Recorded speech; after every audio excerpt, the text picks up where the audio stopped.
2G அலைக்கற்றை ஒதுக்கீடு என்பது பொதுமக்கள் நலன் சார்ந்த திட்டம் என்றும் அதில் முறைகேடு நடைபெற்றதாக கூறுவதை ஏற்றுக்கொள்ள முடியாது என்றும் தமிழக காங்கிரஸ் தலைவர் EVK இளங்கோவன் விளக்கம் அளித்துள்ளார்.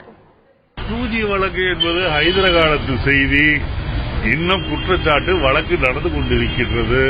தீர்ப்பு வருகின்ற வரைக்கும் யாரையும் குற்றவாளி என்று சொல்லிவிட முடியாது. இன்னொன்று நீங்கள் எண்ணி பார்க்க வேண்டும். 2G என்பது ஒரு பொது வெல்ஃபேர் ஸ்கீமாகத்தான் நாம் அதை எடுத்துக்கொள்ள வேண்டும். 2G என்பது ஒரு வியாபார நோக்கத்திற்காக செய்யப்பட்ட ஒரு திட்டங்கள். நாட்டிலே இருக்கின்ற 113 கோடி மக்களை தொலைபேசி மூலமாக இணைக்க வேண்டும் என்ற ஒரு பெரிய திட்டத்திற்கு இது ஒரு அடிகோலாக இருந்திருக்கின்றது.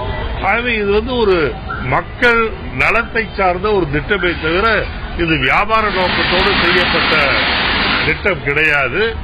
இன்றைக்கு அவ்வளவு நஷ்டம் இவ்வளவு நஷ்டம் என்றெல்லாம் சொல்வது யூகத்தின் அடிப்படையில். எதுவாக இருந்தாலும் நீதிமன்றம் தீர்ப்பு அளிக்கின்ற வரை நாம் காத்திருக்க வேண்டும்.